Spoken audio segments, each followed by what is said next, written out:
Shri Sai Namaha. Let's read chapter 10. Sai Baba's mode of life, his sleeping, board, his stay in Shirdi, his teachings, his humility, the easiest path. Remember him, Sai Baba, always with love, for he was engrossed in doing good to all and always abided in his self. To remember him only is to solve the riddle of life and death. This is the best and easiest of sadhanas, as it involves no expenditure. A little exertion here brings great rewards. So as long as our senses are sound, we should minute by minute practice this sadhana. All other gods are illusory. Guru is the only God.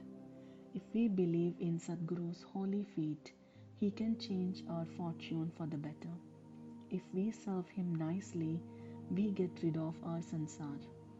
We need not study any philosophy like the Nyaya and the Mimamsa. If we make him our helmsman, we can easily cross over the sea of all our pains and sorrows. As we trust the helmsman in crossing rivers and seas, so we have to trust our Sadguru in getting over the ocean of worldly existence. The Sadguru looks to the intense feeling and devotion of his devotees, endows them with the knowledge and eternal bliss. In the last chapter, Baba's mendicancy and devotees' experiences and other subjects are dealt with. Let the readers now hear where and how Baba lived, how he slept, and how he taught, etc. Baba's wonderful bedstead. Let us first see where and how Baba slept. Mr. Nana Sahib Dengale brought for Sai Baba a wooden plank amount 4 cubits in length and only a span in breadth for sleeping upon. Instead of keeping the plank on the floor and then sleeping on it, Baba tied it like a swing on the rafters of the masjid with old shreds or rags and commenced to sleep upon it. The rags were so thin and worn out that it was a problem how they could bear or support even weight of the plank itself, let alone the weight of Baba. But somehow or other, it was Baba's sheer leela that the worn out rags did sustain the plank, with the weight of Baba on it. On the 4 corners of this plank, Baba lightened Penatis earthen lamps, one at each corner, and kept them burning the whole night. It was a sight for the gods to see Baba sitting or sleeping on this plank. It was a wonder to all how Baba got up and down the plank. Out of curiosity, many careful observers kept watching the process of mounting and dismounting, but none succeeded. As crowds began to swell so to detect this wonderful feat, Baba one day broke the plank into pieces and threw it away.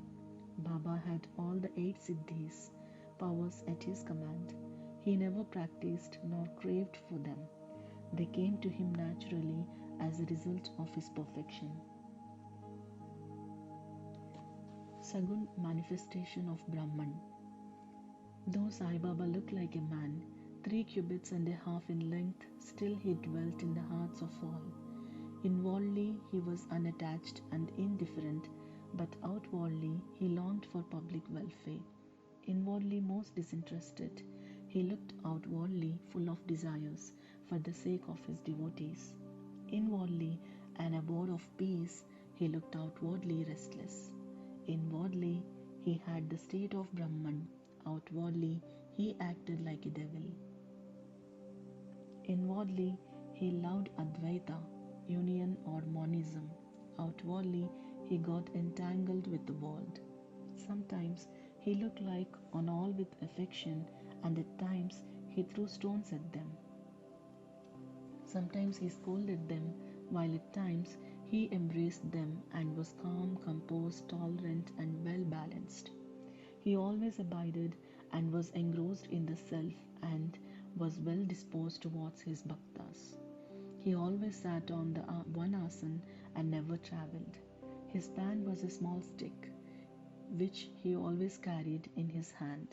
He was calm, Being thought free, he never cared for wealth and fame and lived on begging.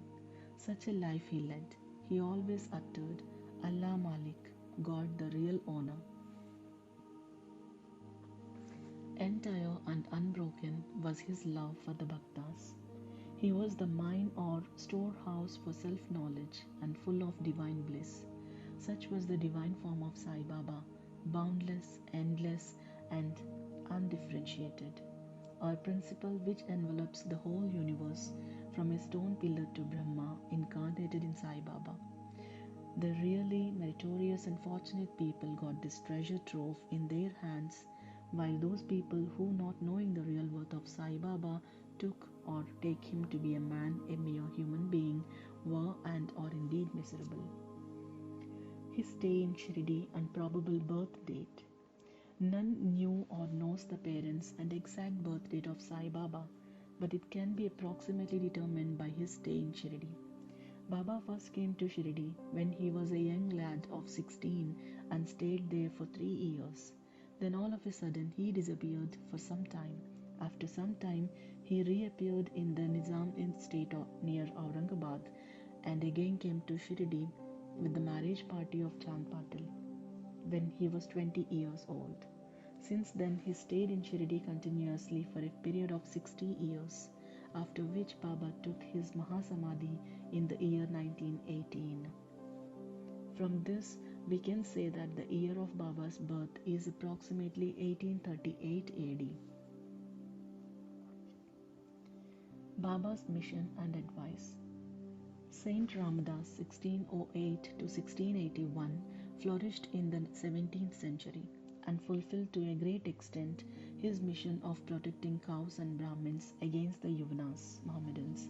But within 2 centuries after him, the split between the two communities, Hindus and Mohammedans, widened again, and Sai Baba came to bridge the gulf. His constant advice to all was to this effect: Rama, the god of the Hindus, and Rahim, the god of the Mohammedans, were one and the same. There was not the slightest difference between them. Then why should their devotees and quarrel among themselves? You ignorant folk, children, join hands and bring both the communities together. Act sanely, and thus you will gain your object of national unity. It is not good to dispute and argue, so don't argue, don't emulate others. Always consider your interest and welfare. The Lord will protect you. Yoga, sacrifice, penance, and knowledge are the means to attain God. If you do not succeed in this by any means, vain is your birth. If anyone does any evil unto you, do not retaliate. If you can do anything, do some good unto other. This, in short, was Sai Baba's advice to all, and this will stand in good stead both in material and spiritual matters. Sai Baba as Sadguru. There are gurus and gurus. There are many so-called gurus who go about from house to house with cymbals and veena in their hands and make a show of their spirituality. They blow mantras into the ears of their disciples and extract money from them. They profess to teach piety and religion to their disciples, but are themselves impious and irreligious. Sai Baba never thought of making the least show of his worth. Body consciousness he had none, but he had great love for his disciples. There are 2 kinds of gurus. One, niyat, appointed or fixed, and the second, aniyat, unappointed or general. The latter, by their advice, develop the good qualities in us, purify our hearts, and set us on the path of salvation. But contact with the former dispels our quality, sense of difference, and establishes us in unity by making us realize thou art that.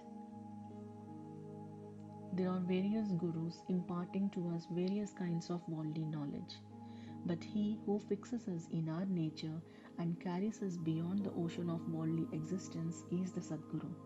Sai Baba was such a Sadguru. His greatness is undescribable. If anybody went to take his darshana, He, without being asked, would give every detail of his past, present, and future life. He saw divinity in all beings.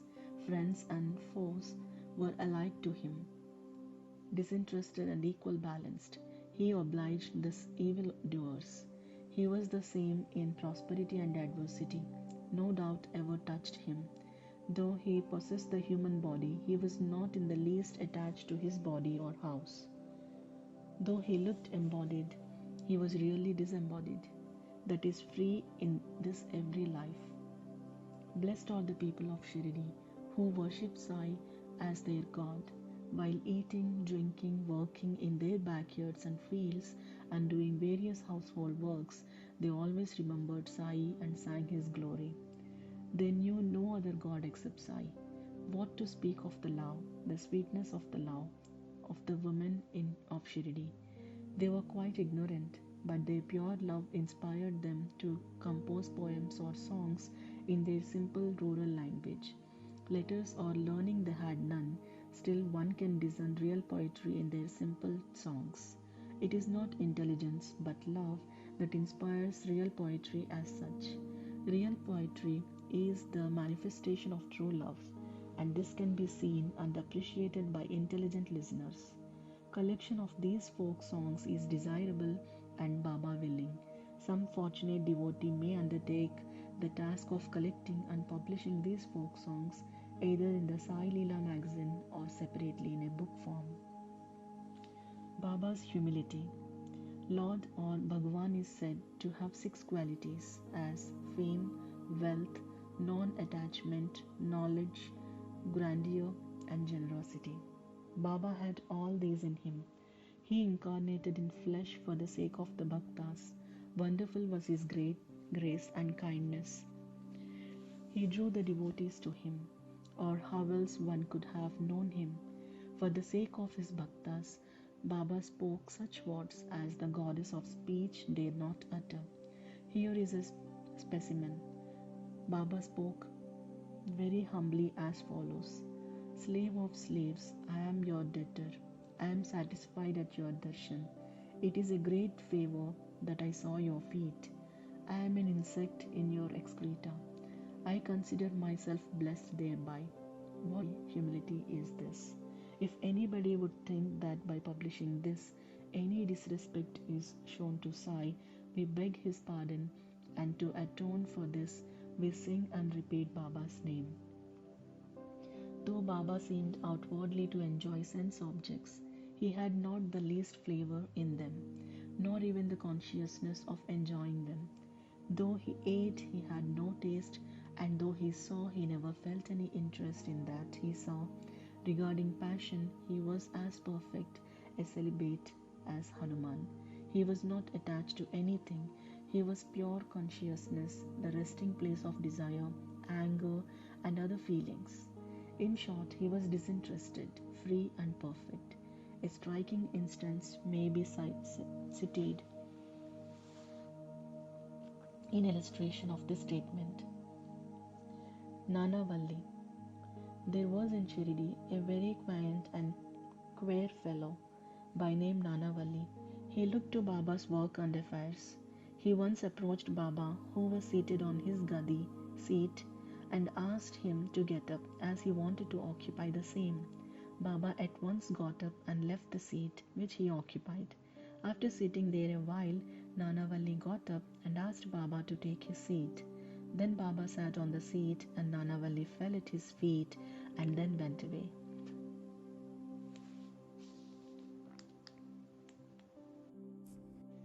Baba did not show the slightest displeasure in being dictated to and ousted. This Nanavalli loved Baba so much that he breathed his last on the 13th day of Baba's taking Mahasamadhi.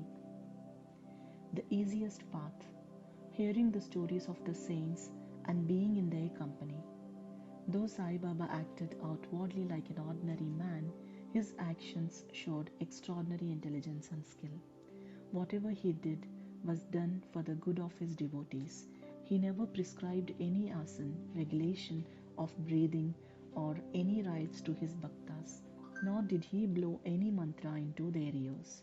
He told them to leave off cleverness and always remember Sai, Sai. If you did that, he said, all your shackles would be removed and you would be free. Sitting between 5 fires, sacrifices, chantings, eightfold yoga are possible for the Brahmins only. They are of no use to the other classes. The function of the mind is to think. It cannot remain for a minute without thinking. If you give it a sense subject, it will think about it. If you give it to a guru, it will think about guru. You have heard most attentively the greatness, grandeur of Sai. This is the natural remembrance, worship and kirtan of Sai. Hearing the stories of the saints is not so difficult as the other sadhanas mentioned above. They, stories, remove all fear of this samsara, worldly existence, and take you onto the spiritual path.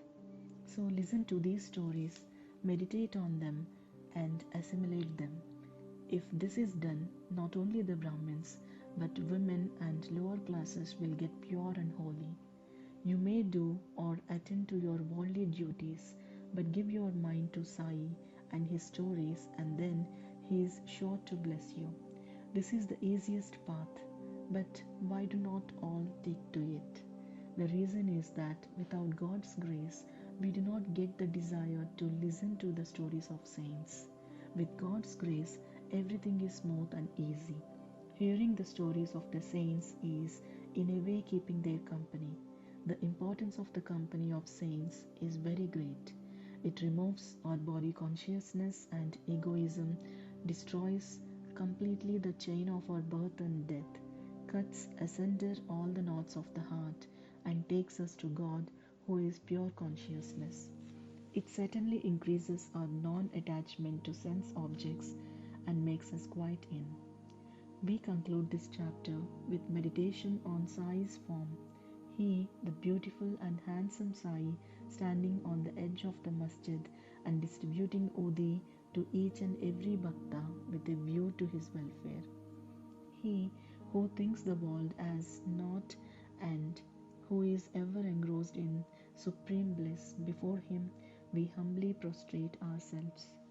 Bow to Shri Sai, peace to be all. Om Shri Sai Nadhaya Namaha. Shanti, Shanti, Shanti.